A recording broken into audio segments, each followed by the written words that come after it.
tied to its side, with the Star of David carved into her back. And when the Palestinians finally speak, they mock and psychologically terrorize another woman trapped in a bus.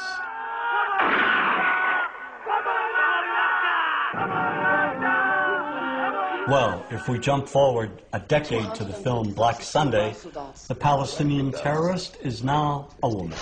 Striking where it hurts them most, where they feel most at home. She flies the Goodyear blimp into a Miami stadium and tries to wipe out 80,000 Americans at the Super Bowl. She cold-bloodedly eliminates anyone in her path.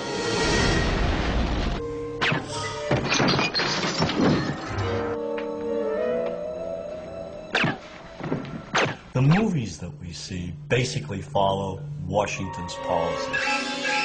It's reflected in the cinema over and over again, particularly during the 1980s and the 90s, where you had perhaps 30 films which showed Palestinians as a people who were intent on injuring all Americans.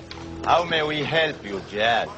One of the most despicable portrayals of Arabs and Palestinians occurs in the 1987 film Death Before Dishonor.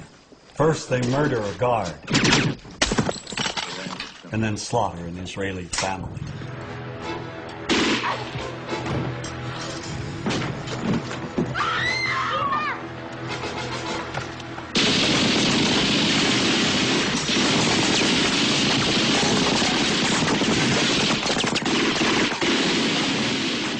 They kidnap and torture an American Marine, and in cold blood execute another.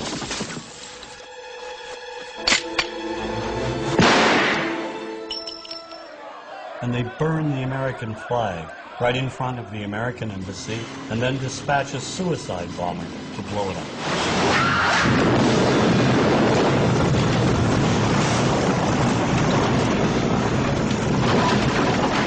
One reason we've not been allowed to empathize with any Palestinian on the silver screen is due to two Israeli producers, Menachem Golan and Yoram Globus.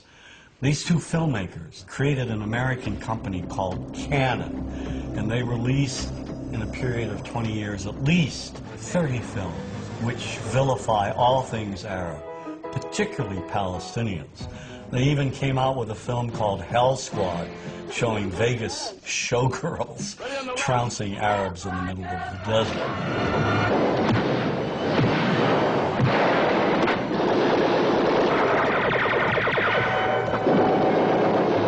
I think the most effective film they've ever done, one of the most popular and most racist, is the Delta Force. Here Palestinians hijack a plane and terrorize the passengers, especially the Jewish ones. Pick out the passport with Jewish names.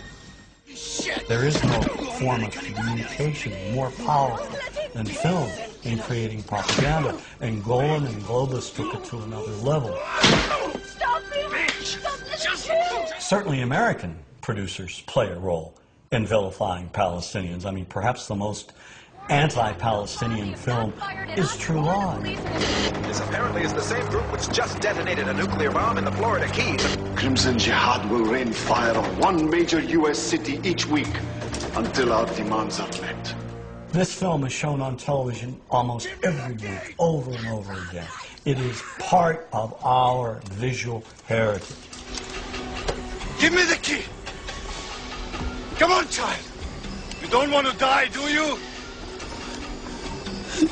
Give me the key, and you won't get hurt. I give you my word. No way, you wacko!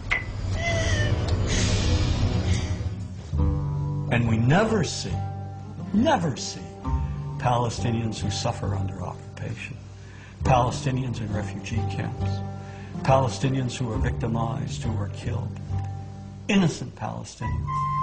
These images are denied us. Now, why are they denied us? Is there an unwritten code in Hollywood saying we cannot and will not humanize Palestinians?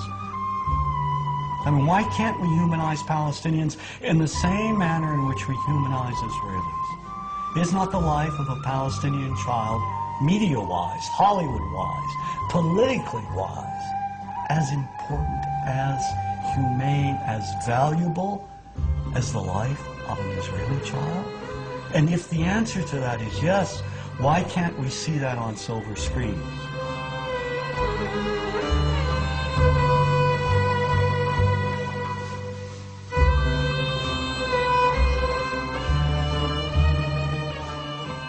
To solidify Washington's connection with Hollywood, simply look at the films produced in cooperation with the Department of Defense, showing our men and women in the armed forces killing Arabs at random. Like Iron Eagle, where a teenager goes over and bombs up an Arab country.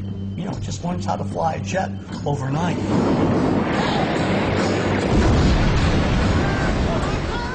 And then, of course, Navy SEALs, with Charlie Sheen goes over to Lebanon and obliterates scores of Arabs. All right, Chief. Let's go tag him and bag him. Of all the Department of Defense films, the one that will stand the test of time as being the most racist is Rules of Engagement.